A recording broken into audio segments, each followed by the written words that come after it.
10వ తరగతి పరీక్షల్లో ఉత్తమ మార్కులు సాధించిన ప్రతిభావంతులైన విద్యార్థులను ఇన్ఫినిటీ చారిటబుల్ ట్రస్ట్ ఆధ్వర్యంలో ప్రోత్సాహక నగదు బహుమతులు షీల్డ్ అందజేసి ఘనంగా సన్మానించారు. ఈ సందర్భంగా కళ్యాణదుర్గం పట్టణంలోని శ్రీ వాసవి కళ్యాణ మంటపంలో ఏర్పాటు చేసిన ప్రతిభావంతుల పురస్కార సమావేశం నిర్వహించారు. ఈ సందర్భంగా ట్రస్ట్ చైర్మన్ బద్దెం నాయక్ మాట్లాడుతూ ఉన్నత విద్యకు పేదరికం అడ్డురాదని, ప్రత్యేకించి 10వ తరగతిలో ప్రతిభ చాటిన విద్యార్థులకు ట్రస్ట్ ద్వారా ప్రోత్సాహకంగా బహుమతులను అందజేసినట్లు తెలిపారు. తమ ట్రస్ట్ ద్వారా విద్యా వైద్య రంగాలలో సహాయం అందించే పేదల కోసం కృషి చేస్తున్నట్లు తెలిపారు.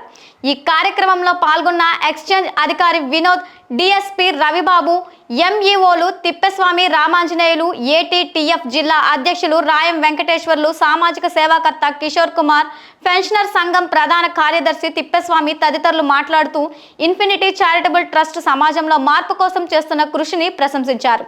అనంతరం ప్రతిభావంతులైన 10వ తరగతి విద్యార్థులను ప్రతి మండలానికి 3 చొప్పున ఎంపిక చేసి నగదుతో పాటు సర్టిఫికేట్, షీల్డ్ అందజేశారు.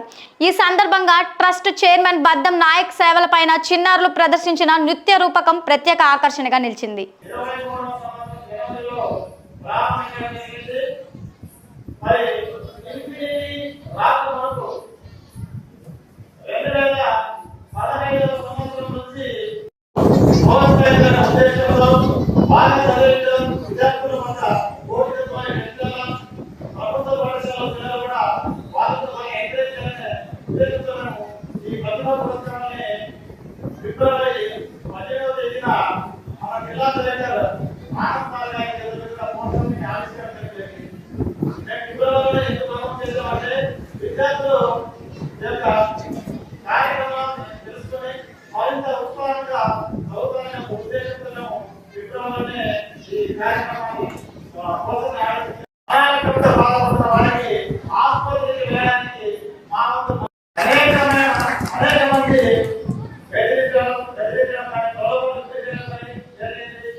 ఎందుకంటే చాలా మంది మనం బయట చూసారు, నేను అవుతూ వెళ్తున్నా, నేను సభాపతిని ఎందుకు ఒకటి చెప్తున్నా, మీరు ఎన్ని అసత్య ఆలోచనలు చేసినా ఏదో ఒక రోజున అన్ని ఆహారంతో ముందు వచ్చి మీడియా ముందు వచ్చి మాట్లాడాల్సింది అవుతుంది. మరి ఎప్పటికప్పుడు అప్డేట్ అవ్వాలి, ఆ చోట్ల అప్డేట్ అవ్వడానికి ఎటువంటి ప్లాట్ఫామ్ లేవు.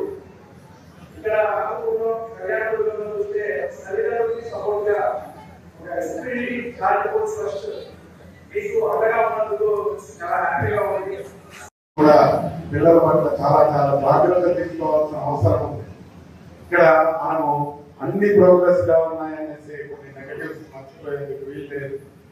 మన దగ్గర ఎస్పెషల్లీ మన నియోజకవర్గంలో ప్రజల్లో సెన్సిటివ్నెస్ ఎక్కువ పెరిగిపోయింది. చిన్న వాటికి సూసైడ్ చేసుకునేట్లన్నారు. 15-16 సంవత్సరాల్లోనే సూసైడ్ చేసుకోవడం, ప్రేమలో పడటం, తండ్రి మొబైల్ ఫోన్ తీసుకోవడం, మోటార్ సైకిల్ తీసుకోవడం, సూసైడ్ చేసుకోవడం చాలా ఎక్కువైపోతాం. బాగా పిల్లలు బాగా ప్రేమగా దగ్గరగా దిగండి. వాటి సమస్యలేమో కనుక్కోండి. వాటిని మానసికంగా వాటిని మంచిగా స్ట్రెంథన్ చేసేది ఏం చర్యలు తీసుకోవాలో చూడాలి. ఎందుకంటే జీవితం చాలా విలువైంది. ఒకసారి చనిపోయిన పుట్టించడానికి వీలు కాదు. మనల్ని పుట్టించిన బ్రహ్మకు కూడా వీలు కాదు. అది ప్రజలను కొద్దిగా బాగా మోటివేట్ చేయాలి. అలా వీధిలో లేదా అపార్ట్మెంట్లో పిల్లలతో మిగతా పిల్లలతో మన పిల్లలకు ఉండడానికి షేరింగ్ చేసుకోవడానికి అలవాటు నేర్పించు. దీనివల్ల ఇది ఒక స్పిరిట్ వాళ్ళలో చేస్తుంది. సో మీకు తెలుసో తెలియదో లేదంటే ఇంకా వేరే రకంగా కాదు, కానీ మార్పుకు తొలి అడుగు వేసిన వ్యక్తి మన కళ్యాణ్. సామాజిక సమిష్టి ప్రయోజనం కొరకు ఆయన కార్యకర్తలను ఇప్పుడు 100 మందిని విస్తరించుకున్నాడు. వారు కూడా ధనవంతులు కాదు. వారు కూడా ఎన్నో ప్రోగ్రామ్స్, కొన్ని లక్షల విలువ చేసే ప్రోగ్రామ్స్, వాళ్ళు ప్రోత్సహించే కార్యక్రమాలు నిర్వహించడం నిజంగా అభినందనీయము.